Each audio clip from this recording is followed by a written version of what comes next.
Welcome to the We Watch This Movie podcast, where we sit down and share a quick cup of coffee, chat about the latest and greatest in film. Welcome, listeners, to our latest Minisode. It is still Spooktober. You're not getting a cue.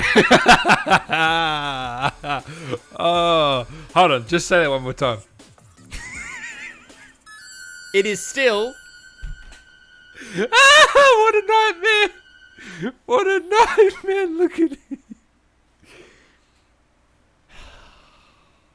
If I wasn't Dan's Inferno here in October, it's DJ Dan Allen Movies. I mean, the more things change, the more they stay the same.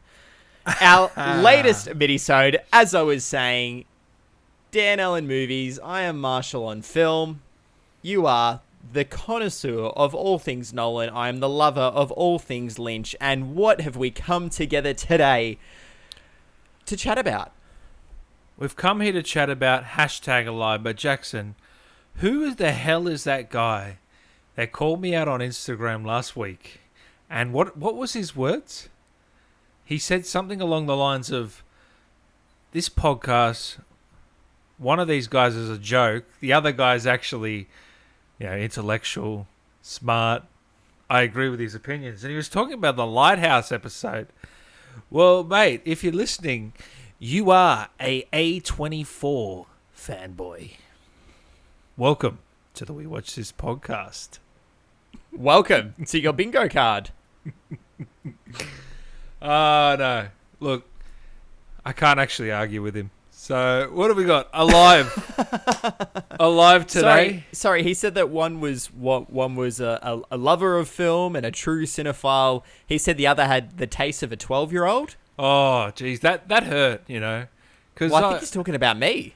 No, he's not talking about you. I'll tell you right now. That hurt, but fair point.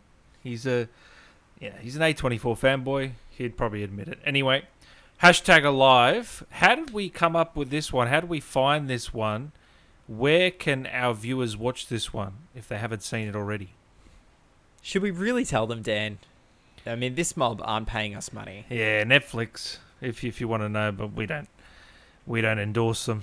They're just they're not a very big company, are they, Jackson? Really?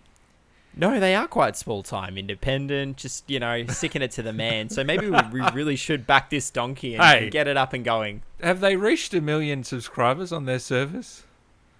What do you think? I was talking about just in Melbourne. All right. Let's get into it. Alive.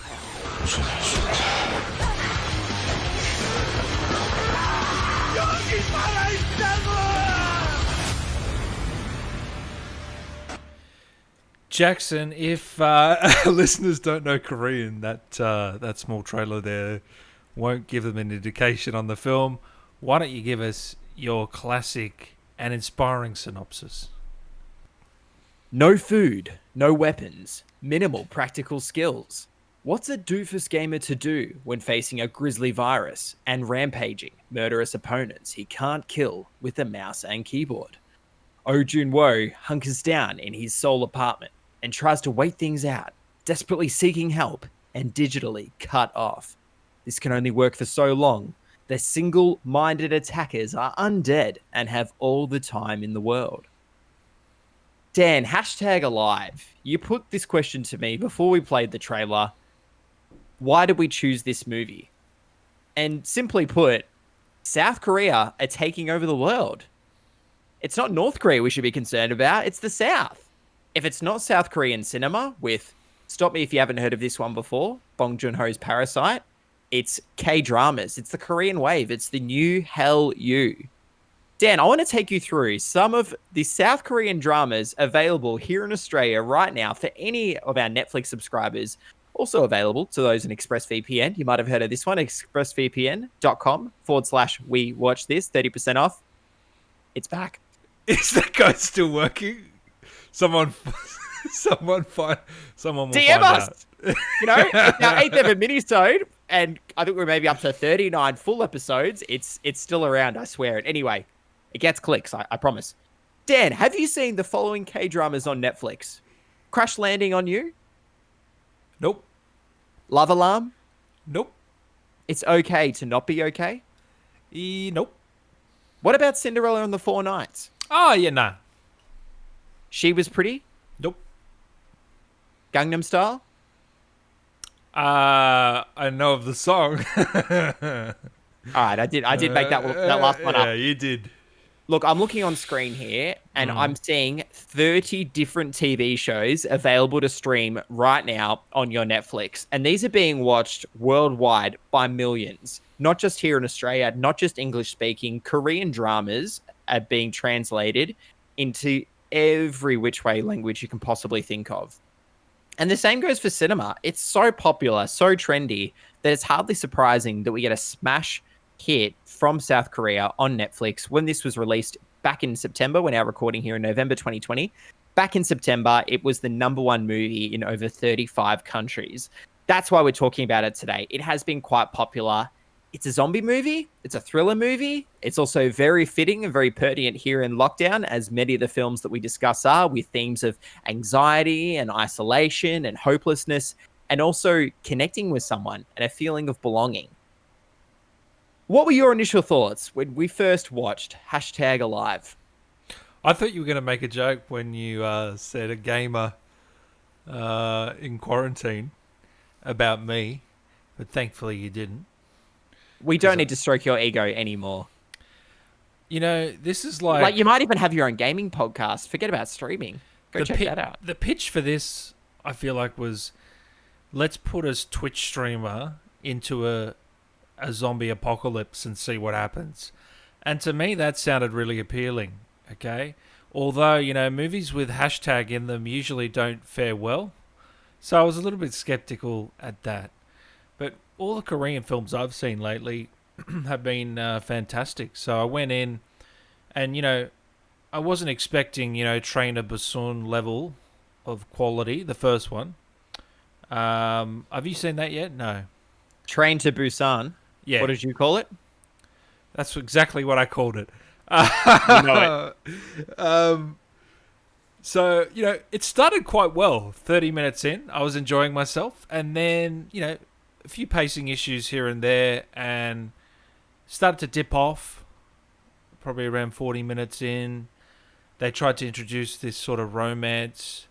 Maybe I'm spoiling it here if you haven't seen it. They introduced this romance here, and well, Dan, I don't think it's spoilers to say that 40 minutes into the movie, our protagonist is not going to kill himself. It would have been brave, and we have seen that kind of term before in a zombie film, that it wasn't going to happen in #Alive. Yeah, and it already is a very claustrophobic movie. You're spending a lot of time in this guy's room, and we've done that already in quarantine. I know, we spent a lot of time in each other's rooms. Oh, God. You want to flashback to the lighthouse? Far out.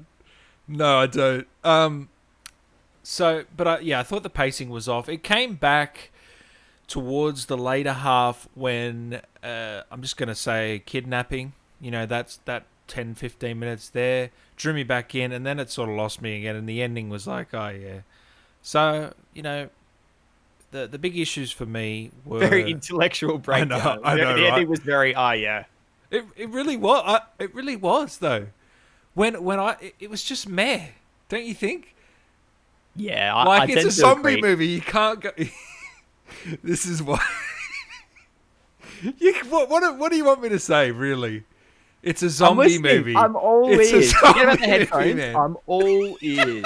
It's a zombie movie where spoilers. They ride off into the sunset, and to be honest. They faked it out. Okay, I'm really going spoiler heavy here. They faked it out. You didn't think they were going to be saved, and it just wasn't all that. I always knew it was going to come up. Like, it was just, it left me wanting more. I'd rather see them get eaten and maybe or do something bold with it. But it had some good elements. It just didn't quite execute everything for me. What about you? Do you share the same sentiment as myself? That the idea of a Twitch streamer locked up during a zombie apocalypse was a really cool concept and could have given us some frightening sequences. It's exactly what I just said. Seriously, yeah. That's And this just wasn't so fresh. It kind of felt like a really rote execution of what should have been a pretty cool and unique idea. 100%. Now I'm having deja vu, Jackson, to one of our first episodes, where I believe you talked about something similar to this. Am I wrong? Are you getting the deja vu that I am? Or You am might I have to hit the rewind button here because I'm really drawing a blank. really? Maybe I you feel wipe like my in our memory, Men in in our Black James style. Bond episode, you mentioned anyway. We'll go back in our own time. You're right. It had a good premise, but it didn't execute, did it? No, and based on what I found in my research and upon watching the film and reflecting upon it, I think that's a fault of the screenwriter and the screenplay. So it's actually written by a Hollywood screenwriter, or at least an American screenwriter known as Matt Naylor, in conjunction with the film's director Cho Il Hung. And together they've collaborated to take what was an English language movie, an American movie known as Alone, and they've turned Alone into Alive and made it for the South Korean market. Now, going back and looking at Alone, which I believe released in 2016 and starred Tyler Posey from some CW shows there in the US, it didn't have this gaming element. And South Korea is renowned for its love of gaming and esports. Think things like Counter Strike or Dota 2 for our gaming listeners out there. And this had potential to explore that, but we had it early on and then it just kind of petered out. And by the end of the film, it was a glint in the milkman's eye. Part of me is glad that we didn't go down that route and we went for something more calm, more carnal, something more universal, something more believable in simply having a protagonist who was cut off from power, cut off from resources, cut off from any support, no help whatsoever. So I guess that kind of works for where the movie was going, but we really, you and me are gamers to different extents. We really wanted to see something interesting happen there.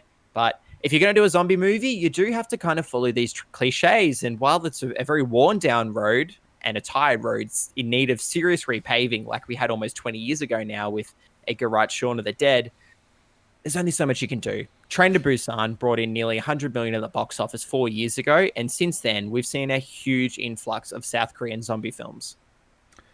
See, we all know the zombie genre is worn out. I'm a big advocate for the Walking Dead TV series. I was until they continued to drag the show on and on. After Negan and Very ironic that you got to drag something walking, right? It's almost kicking and screaming.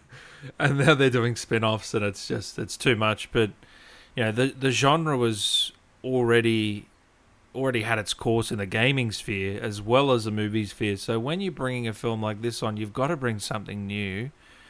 Whether Zombieland, that was when it was first starting, the zombie sort of stuff, and that. First starting, we don't want to go back to Night of the Living Dead, Return of the Living Dead, Dawn of the Dead, Day of the Dead. I feel it was really picking up, I should say, okay? Yeah, you're right. You're 100%. And it brought to the table a lot of comedy. That was that was what it did well. This movie, what did it do well? What was it going for? It was just too generic for me.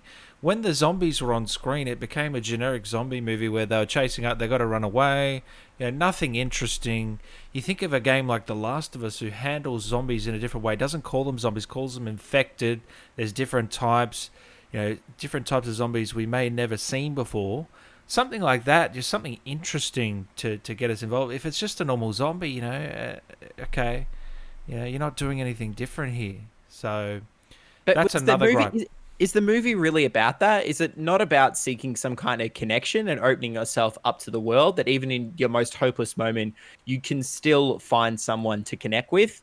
That's a common theme, not only of zombie films, but of horror films. And for a gamer who doesn't even bother to go get groceries and now finds himself locked up, still continues to upload content and beg his viewers and listeners, we should say, to subscribe to his channel and his YouTube, despite the fact there's an apocalypse going on outside his window. I like that. There's some point there. Look, this is that. this is the feature film debut for our director, and listeners, I'll correct myself. Matt Naylor, who wrote the script for this, his movie Alone actually just came out on video on demand only a few weeks ago at the end of October. So we've had Alone and Alive debut on streaming within a month of each other. Isn't that bizarre? It's got to be like a first time ever. That's bizarre. Why? Why Do you know not? how much Netflix paid for this one? By any chance? I wish I did. I hope you're about to Uh, spill the beans and delight myself and our viewers. Come on, yeah, Dan Allen it Moody. is Tell us you've done some 12.5 research. million. 12.5 million. That is not a number I came up with. Definitely not pulled out of your ass. I don't know how much Netflix paid for it, but I know how much this has grossed so far in South Korea. And this is some interesting figures since while it's still Corona time and we're maybe soon back in cinemas here in Melbourne, Victoria, Australia, over in South Korea, it's been shown on 1,882 screens. It's done nearly 2 million total admissions to the theaters in South Korea, and it's made just shy of 14 million US dollars grossed at the box office. Based on what I've found, it may not necessarily be considered a massive success, although the number one movie on Netflix has to account for something. And as a part of this Korean wave going on throughout the globe, Was that we could number be, we one could in be doing a heck of a Australia? lot worse. Was it number one in Australia? To the best of my understanding, at one 'Cause point it don't you was number think- one in Australia. I want to say something. Come on. These Netflix. You number never say one- anything on this podcast. What are you talking about? Number one, number two, it's bullshit. They freaking rig it. Come on. If they want something to be number one, they'll change it. I just don't believe that it's this algorithm working in the background. They're working that algorithm themselves. If Oh, 100%. Because they know who to splash this in front of, right? Yeah. Just right up there in your face. Because there's a movie I watched recently called Holiday, okay, with Emma with Roberts? Shaney, with Emma Roberts, with Shaney as the star. In the room, yeah. Exactly. Emma Roberts and Luke Bracey, another Aussie. Got to keep track of my Aussies, as you know. Joel Edgerton, Hugh Jackman, Chris Hemsworth. He's a mix of all of them. He was in Hacksaw Ridge. Anyway, I watched that. You're not on because, a tangent. You know why I watched it? Because it was number one. It was number one, but then I realized it came out the day before. I don't believe anyway. We can talk. We can go on Netflix all day. No, you're completely right. There has to be some manipulating about the content they're pushing out, because how is a movie that's been out for less than 24 hours already the number one most watched movie on their entire streaming service? Are you trying to tell us that every other subscriber out there who's been locked indoors has now gone through the entire Netflix catalog? Now Maybe, I know that they put it front in your face at the top banner, and a lot of people would just click through. But yeah, does that count as a number one if they're pushing it so hard at you? So anyway, I actually find it hard sometimes on Netflix. Like Trial of Chicago, I was waiting for that to come out the other week, and I typed it in, and it wasn't ticking. It didn't tick over till 6 p.m. And it was very clunky. I don't know if I mentioned that on our review, but it was very clunky. No. Trying to get to it, and even though their UI I like it, it still has some work to be done. But we could do a whole episode on our on the streaming services, and with the way this year's gone, I believe we're going to be looking at our top 10 very, very soon, listeners. Don't you worry, we'll cover those. The top 10 is basically made of streaming films, and we could almost go top 10 for every streaming service. There could be a top 10 on Stan for here in Australia. There could be a top 10 on HBO Max, a top 10 on, that'd be a good video. Netflix. That'd be a good podcast to do. Top 10 on each for the year, maybe. Yeah, I don't know. All right. If someone else comes up with it, we want credit. Jackson, let's play my favorite song. Jackson's Ratings. IMDb, Rotten Tomatoes, Audience Score, and Letterboxd. You'll be happy to hear, Dan. We no longer have Metacritic. For Minisode number 8, covering #Alive, it has been scrapped. Woo! Hey, I'm not a fan of making your segment shorter. I just think we only need the big few, okay? The big three. That's what I think. Anyway, go ahead. He's maniacal, a despot. Just this evil dictator lurking over the producer's room. Okay, here we go. #Alive, so far on IMDb, rated 6.2 out of 10 from 19,570 user ratings. So it's around about the good, all right? And we will go into what we found entertaining. This has been a very rant-heavy episode. I don't even think we talked about the movie. Anyway, we'll keep going. We've already gone 20 minutes. This is a joke. These mini episodes are a joke, really. I know, who came up with them? The tomato meter so far, 87% of critics have given this a positive score. It's got an average rating of 6.60 out of 10, and so far, 23 critic reviews. Audiences. 60% of audiences have given this a score of 3.5 out of 5 or higher. So average rating is 3.42 out of 5 from 496 user ratings. So our critics average rating, our audience average rating, our IMD average rating, all there around about that 6, about that 7. It's, it's good. It's good, or as Dan might say, a 6 out of 10 is average. Finally, on to the third of our big 3 for Jackson's ratings. You know them. Dan knows them. We all know them. They're still not sponsoring us. Letterboxd. 3 out of 5 based on 24,605 members having watched it. No, it's not. Having rated it. It's been watched by 29,774. Give us the Leo cue. Wow, is it very nice?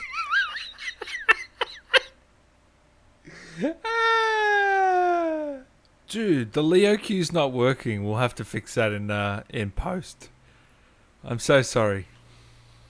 He just doesn't want to talk today. Hold on. Come on, Leo.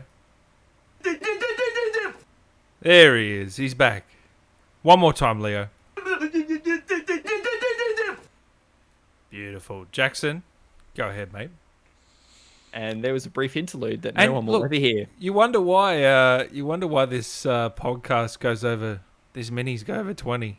You would never know why. No, never. And I hope our listeners never hear this. Watched by 29,774 members and liked by 5,192 of them. Dan, when you hear these scores of 3 out of 5 and 6, what are your thoughts? It's music to my ears. 6 out of 10 is average, everybody. You hear me? Not 5. 6 out of 10 is average. Does that make sense to you? It does. And what a silky smooth segue into your final rating.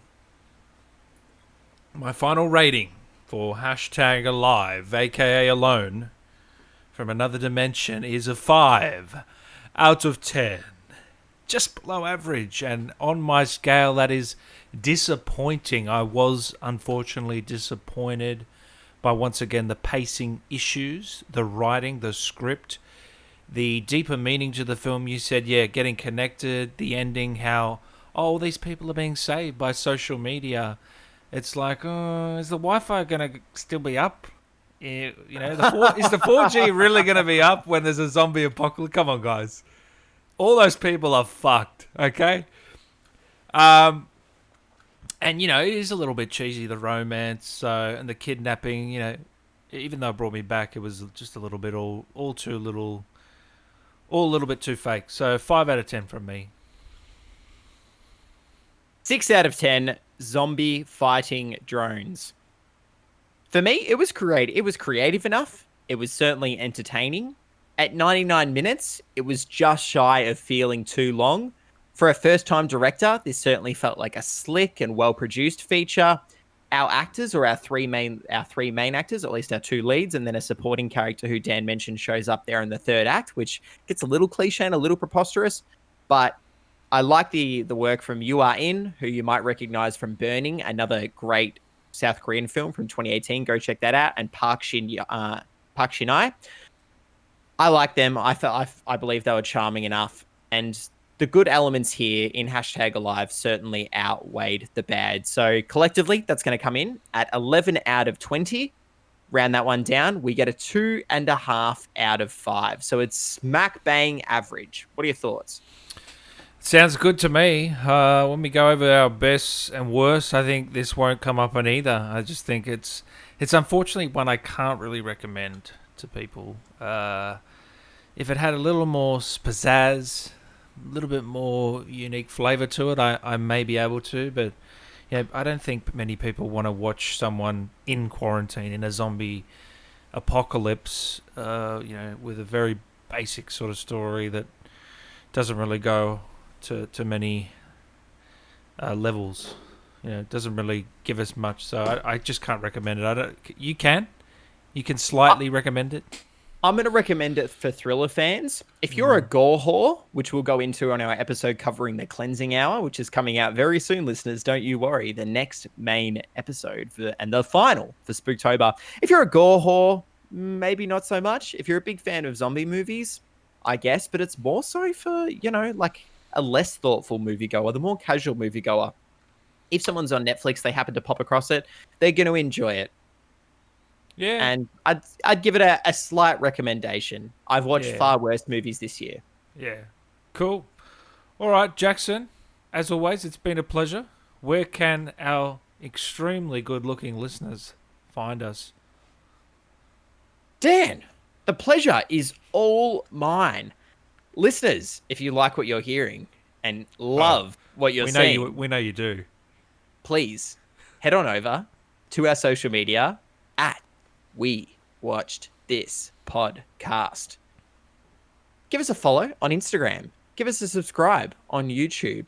Give us a 5-star rating on Apple Podcasts. That would mean the world to us. It's the best way to help grow this show. Spread our seed everywhere. You give us a 5-star review on Apple, I will pay for your Tenet cinema ticket. Ooh. Dan Allen Movies has thrown down the gauntlet. Just send me a DM, all right? I'll look after you. Is that going to be our Buzzsprout clip? I believe it is. Oh, Dan Allen no, Movies please. is shouting your trip to Tenet, if this ever makes the airwaves. He is Dan Allen Movies. I am Marshall on Film. This is the We Watch This Movie podcast, and we are well over time for #Alive. Hit the music. Guys, it's been a pleasure. Tell Jackson, message him, tell him he sucks. Thank you very much.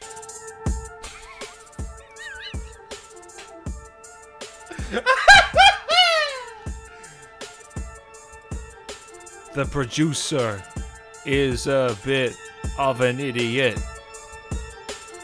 Thank you for being in Spooktober with Jackson and Dan. We are the man. Thank you.